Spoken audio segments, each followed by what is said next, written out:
అలాగే ఇప్పుడు చూసుకుంటే గతంలో చంద్రబాబు నాయుడు గారు మీటింగ్లు పెట్టారు, నారా లోకేష్ గారు మీటింగ్లు పెట్టారు, పవన్ కళ్యాణ్ గారు మీటింగ్లు పెట్టారు. వీళ్ళ మీటింగ్లో అనేక మంది కాస్త గాయాలు పోలయ్యారు, కొంతమంది చనిపోయారు. వాళ్ళు చనిపోయినప్పుడు ఎవరు ప్రశ్నించింది? ఇక్కడ జగన్మోహన్ రెడ్డి ఒక కార్యకర్త చనిపోతే ఎందుకు మీరు అంత ప్రశ్నిస్తున్నారని చెప్పి అడుగుతా ఉన్నారు. దీన్ని బట్టి మీ అభిప్రాయం? ఇప్పుడు మన తెలుగుదేశం మీటింగ్ పెట్టిన, జనసేన మీటింగ్ పెట్టిన, బీజేపీ మీటింగ్ పెట్టిన వాళ్ళ యొక్క జాగ్రత్తలు ఉండి మీటింగ్ పెట్టుకున్నారండి. అది ప్రజల గురించి కూడా జాగ్రత్తగా ఉండాలని చెప్తానే ఉన్నారు. ఆ తత్వంతో ఆ పద్ధతులను ముందుకు వెళ్తూ ఉన్నారు. ఇప్పుడు అనుకోకుండా జరిగిన దాన్ని వీళ్ళు బూచిగా చూపించి వాళ్ళ దాంట్లో చనిపోయారు, వీళ్ళ దాంట్లో చనిపోయారు, మా దాంట్లో చనిపోతే వీళ్ళు దాన్ని తీసుకొచ్చి ప్రజల్లో పెడుతున్నారని చెప్పి అంటున్నారు. అలా మీరు చేసిన తప్పు ఏంటనేది మీకు తెలుసు. ఒక కార్యకర్త వెహికల్ కింద పడిపోయి లాక్కెళ్ళిపోతూ ఉంటే వీళ్ళు జై జగన్ ఇది తప్ప, ఫ్లెక్సీలు పట్టుకొని అరవటాలు తప్ప ఇక్కడ ఏం జరుగుతుందనేది ఏమండి ఒక విషయం అయితే చెప్తాను నేను. ఒక చిన్న రాయి ఎక్కితే, కారు వెహికల్ ఎక్కితే తెలిసిపోతుంది. అటువంటిది ఒక మనిషి పడిపోతే తెలియదండి. అంటే వీళ్ళు ఎంత ఒళ్ళు మరిచిపోయి జగన్మోహన్ రెడ్డిని కాబోయే సీఎం, మావోడే సీఎం అని ఈ సీఎం అనే ఎప్పుడో నేను 11 సీట్లు ఇచ్చి బయటికి గంటేశారు, ప్రతిపక్షం కూడా ఇవ్వకుండా. మళ్ళీ మా కాబోయే సీఎం వాళ్ళు 2029లో ఈ ఉన్నటువంటి 11 సీట్లు వెళ్ళిపోతున్నాయి. అది వీళ్ళు ఆలోచించుకోవాలి తప్ప మేము మాట్లాడేదాన్ని, మేము జరిగేదాన్ని బయట పెడుతున్నారంటే మీరు చేసేదాన్ని బట్టే ఎదుటోళ్ళు కూడా దాన్ని విమర్శించడానికి కానీ లేకపోతే ఇంకోటి కానీ చేయటం జరుగుతూ ఉంది.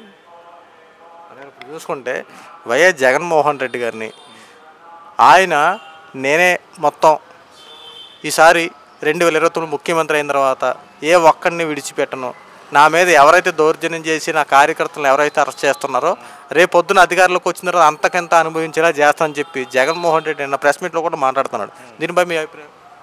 అసలు నువ్వు అధికారంలోకి రావు కదా, నువ్వు అధికారంలోకి వస్తే నేను అది చేస్తాను ఇది చేస్తానని చెప్పి నిన్ను ప్రజలు రానివారు. ఇంకా ఒక 5 సంవత్సరాలు నీకు ఒక అవకాశం ఇచ్చిన పాపానికి ఆంధ్రప్రదేశ్ని ఒక 20 సంవత్సరాలు వెనక్కి నెట్టేసి తీసుకెళ్ళిపోయావు. పేద ప్రజలనే వాళ్ళు బతకడానికి లేదు, ఎవరికి ఏ పనులు లేవు. అన్నా క్యాంటీన్లు ఉంటే వాటిని పేద ప్రజల దగ్గర ఉన్నటువంటి వచ్చేటువంటి నోటి దగ్గర అన్నాన్ని తీసేసావు, వాటిలన్నింటిని పక్కన పెట్టేసావు. అప్పుడు ఎంతమంది తిట్టుకున్నారు నిన్ను? నీకు 11 సీట్లు రావడానికి కారణాలేంటి? ఇవన్నీ కారణాలే.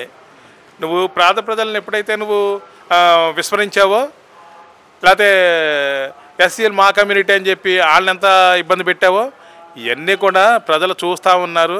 అందుకని బుద్ధి చెప్పి రాబోయే ఎలక్షన్లో వీళ్ళు ఆశపడుతున్నారు తప్ప ఆ 11 కూడా సీట్లు కూడా రావని చెప్పి మేము 100% చెప్తున్నాను. అన్నారు. ఇప్పుడు చూసుకుంటే తల్లికి వందనం, ఇంట్లో ఎంతమంది ఉంటే అంతమందికి తల్లికి వందనం వేస్తామని చెప్పి మాటలు వస్తున్నాయి. కానీ వైఎస్ఆర్సీపీ పార్టీ వాళ్ళు ఆరోపించే మాట ఏంటంటే టీడీపీ వాళ్ళకే తల్లికి వందనం వర్తిస్తుంది, మిగతా వైఎస్ఆర్సీపీ పార్టీ వాళ్ళ పార్టీ భేదాలు చూపించి చేస్తూ ఉన్నారు, తల్లికి వందనం కొంతమందిగా పడుతుంది కొంతమందికి పడట్లేదని చెప్పి మాట్లాడుతున్నారు. ఇది ఎంతవరకు నిజం అంటారు? ఏమండి వీళ్ళు నిజంగా చెప్పాలంటే కళ్ళు లేని కబోదులు వీళ్ళు. ఎందుకంటే నిజాన్ని చూడరు, నిజాన్ని వినరు, ఎప్పుడు చూసినా ఒకటే దూరంలో ఉంటారు. ఎదుటోళ్ళ మీద బురద జల్లాలి, కూటమి మీద ప్రభుత్వం మీద బురద జల్లాలి. ఏమంటే తల్లికి వందనం ఇచ్చిన తర్వాత ఈ రోజున చాలా ఆనందపడతారు. నువ్వు ఇచ్చింది ఏం ఇచ్చావు? ఒకళ్ళకి భారతి గారు ఏం చెప్పారండి, ఎంతమంది ఉంటే అంతమందికి ఇస్తారని చెప్పారు. తర్వాత ఒకళ్ళకి ఇచ్చావు నువ్వు కుటుంబంలో. 2 సంవత్సరాల తర్వాత భారతి గారు ఏం చెప్పారు? తెలియక మాట్లాడని చెప్పి అని నేను అన్నాను ఆ మాట అని చెప్పి ఆవిడ చెప్తా ఉంది. అది ముందే చూసుకోవాలి, మీరు వాగ్దానం చేసే ముందే చేసుకోవాలి. కూటమి ప్రభుత్వం వాగ్దానం ఇచ్చింది, ఎంతమంది అంటూనే అంతమందికి. ఈ రోజున కుటుంబంలో ఎంతమంది ఉంటే అంతమందికి తల్లికి వందనం ఇస్తున్నారు. ప్రజలందరూ అవి చెప్తున్నారు. మీరు అవి కూడా తెలుసుకోకుండా మీకేదో నోటికి వచ్చింది మాట్లాడేసి ఏదో కూటమి ప్రభుత్వం మీద బురద జల్లాలంటే ఎవరు ఊరుకోరు. అటువంటి అబద్ధ మాటలు కానీ అబద్ధ ప్రచారాలు కానీ మీరు మానుకోవాల్సి ఉంది.